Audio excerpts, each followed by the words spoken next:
America में लाखों लोग जो गैर कानूनी तरीके से रह रहे हैं वो फिर भी ईमानदारी से टैक्स भरते हैं, लेकिन अब उन्हीं का टैक्स डेटा उनके खिलाफ इस्तेमाल हो सकता है।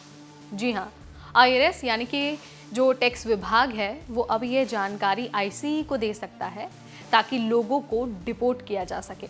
एक जज ने इस पर रोक लगाने से साफ इनकार कर दिया है और कह दिया है कि इसमें हम कोई इंटरफेयर नहीं करेंगे। तो क्या अब टैक्स भरना भी खतरे की घंटी बन गया है और भारतीय प्रवासियों के लिए इसका क्या मतलब है? चलिए आपको इन दोनों क्वेश्चंस का आंसर दे देते हैं, बहुत आसान भाषा में समझा देते हैं कि आखिर पूरा माजरा क्या है और ट्रम्प सरकार क्या प्लान कर रही है। हाय एवरीबॉडी, मेरा नाम है नेहा उपाध्याय और आप देख रहे हैं एनबीटी टेक एड। हाल ही में एक अमेरिकी फेडरल जज ने एक बेहद अहम फैसला सुनाया।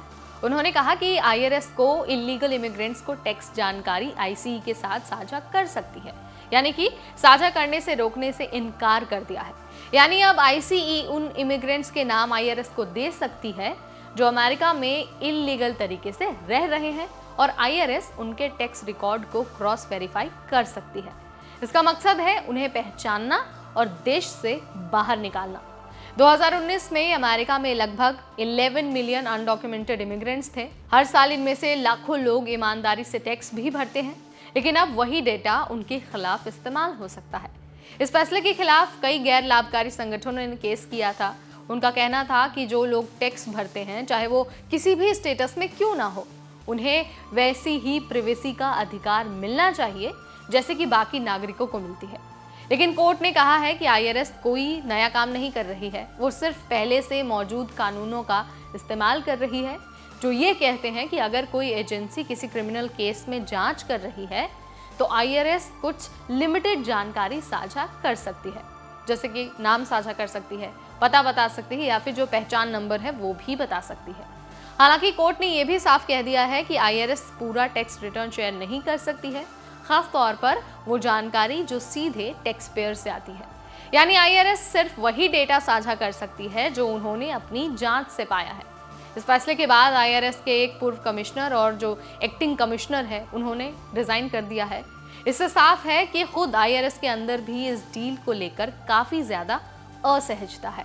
अब बात करते हैं इंडियन इमिग्रेंट्स की। अब देखिए, हर साल हजारों भारतीय अमेरिका जाते हैं, कुछ F1 वीजा पर जाते हैं, कुछ वर्क वीजा पर जाते हैं और कुछ ऐसे भी हैं जो वीजा एक्सपायर होने के बाद भी वहां पर रह जाते हैं, भले ही उनका स्टेटस जो भी हो। ये सभी लोग जो टैक्स भर रहे हैं, अब उनमें डर का माहौल है।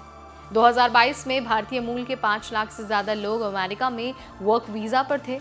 H1B वीजा में देरी या फिर रिन्यूअल में समस्या आने के कारण कुछ लोग अनडॉक्यूमेंटेड भी हो जाते हैं। अगर आईआरएस अब आईसीई को जानकारी देगा तो ये लोग तुरंत डिटेन हो सकते हैं या फिर डिपोर्टेशन की लिस्ट में आ सकते हैं।